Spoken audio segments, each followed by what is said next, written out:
जय गुरुदेव। आइए आज हम सुनते हैं परम पूज्य गुरुदेव के प्रवचन से मन पर लगाम लगे तो कैसे। मन को वश में रखने के लिए अध्यात्म प्रसंगों में सदा कहा और दोहराया जाता है, पर यह नहीं बताया जाता कि यह किस प्रकार किया जाए। इसलिए ध्यान, प्राणायाम जैसी विधियां बताई जाती है, पर देखा गया है कि उन विधाओं को अपनाने पर भी मन एकाग्र नहीं होता। पकड़ पकड़ कर बिठाने पर भी मेंढक की तरह उछल जाता है। क्षण भर का अवसर मिलते ही कहीं से कहीं पहुंचता है। इस पकड़ धकड़ में प्रयत्न करता ही थकता है। मन का तो स्वभाव ही ठहरा, वह पवन की तरह एक जगह स्थिर नहीं रह सकता। पखेरु की तरह उसकी उड़ते रहने जैसी आदत जो है, हिरन को पकड़कर बांधना उसे हाथ पांव तोड़ लेने के लिए बाधित करता है। मन रस की खोज से मारा मारा फिरता है। उसे उसी की लगन और ललक है। कस्तूरी के हिरन को उस गंध के प्रति अत्यधिक लगाव होता है। उसी को खोजने के लिए, पाने के लिए वह लालायित होता है। जिधर भी मोह उठता है उधर ही दौड़ पड़ता है।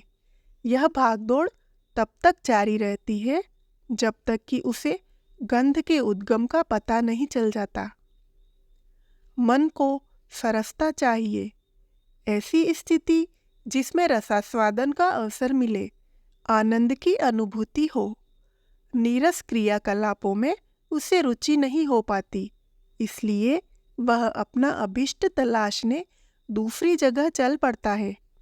तितलियां, भौरे जहाँ तहाँ उड़ते फिरते हैं, पर जब उन्हें सुगंध भरे फूल मिल जाते हैं तब शांति के साथ स्थिरता पूर्वक बैठ जाते हैं और प्रमोदित होकर समय गुजारते हैं। फिर उन्हें उचटने उखड़ने की आवश्यकता नहीं रहती।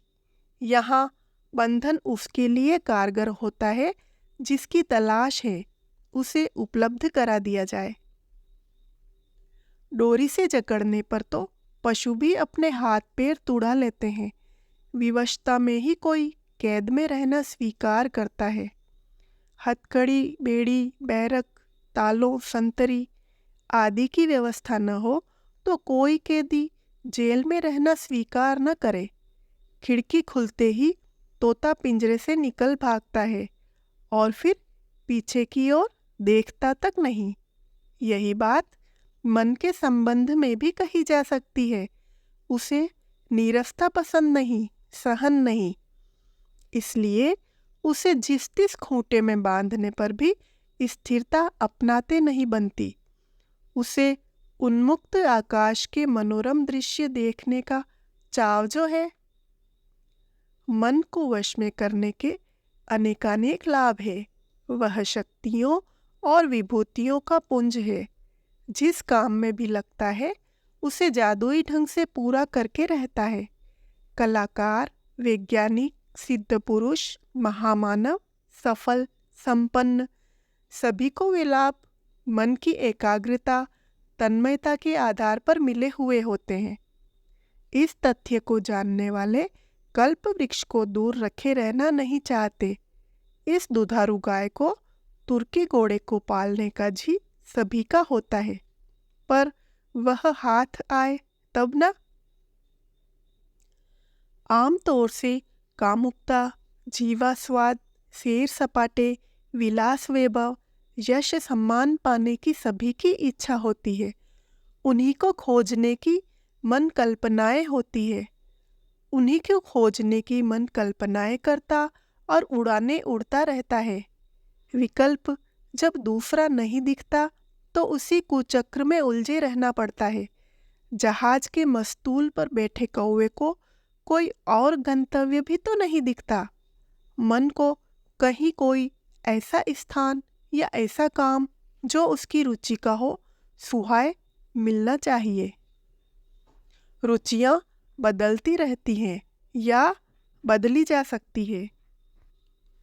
छोटे बच्चे खिलौनों के लिए मचलते हैं।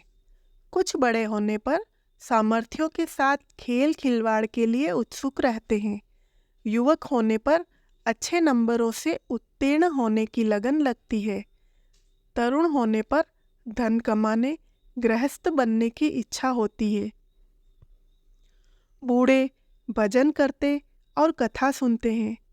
बचपन में बढ़ी हुई स्फूर्ति हर घड़ी कुछ न कुछ करते रहने की उमंग करती रहती थी, पर बूढ़े होने पर विश्राम करना और चैन से दिन काटना सुहाता है।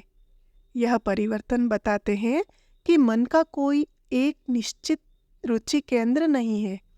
व्यक्तित्व के विकास और परिस्थितियों के परिवर्तन के साथ वह अपना रुझान बदलता रहता है। जमीन के ढलान के अनुरूप नदी नाले अपनी दिशा मोड़ते और चाल बदलते रहते हैं। मन का भी यही हाल है। वह चट्टान की तरह हठीला नहीं, मिट्टी की तरह उसे गीला किया जा सकता है और चतुर कुम्हार की तरह उसे किसी भी ढांचे में ढाला जा सकता है। मन को चालू गाड़ी की तरह किसी भी सड़क पर चलाया जा सकता है। इस बदलाव में आरंभिक अड़चनें तो आती है, पर सिखाने साधने पर वह सर्कस के जानवरों की तरह ऐसे तमाशे दिखाने लगता है जो उसकी जन्मजात प्रकृति के अनुरूप नहीं होते। मन को भी इसी प्रकार एक दिशा से दूसरी दिशा में ले जाया जा सकता है। एक प्रकार के अभ्यास से विरत करके दूसरे प्रकार के स्वभाव का बनाया जा सकता है। जंगली वन्य पशु अनाड़ियों की तरह भटकते हैं, पर जब वे पालतू बन जाते हैं तो मालिक की इच्छानुसार अपनी गतिविधियों को बदल देते हैं। मन के संबंध में भी यही बात कही जा सकती है। उसकी रंगीली उड़ानें वासना तृष्णा की जन्म जन्मांतरों से अभ्यस्त रही है, इसलिए इस जन्म में भी वह पुराना पहचाना मार्ग ही जाना पहचाना समझा बूझा लगता है।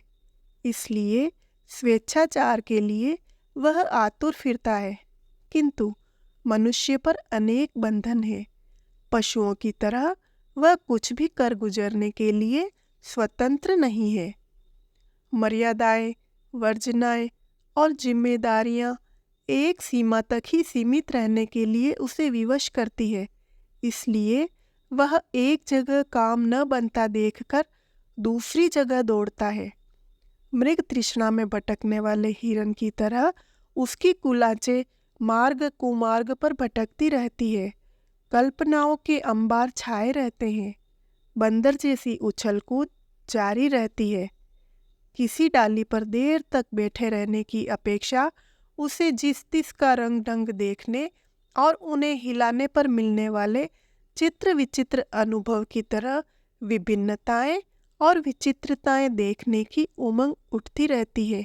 यही है मन की भगदड़, जिसे रोकने के लिए मूलभूत आधार बदलने की आवश्यकता पड़ती है। मन का केंद्र बदला जा सकता है।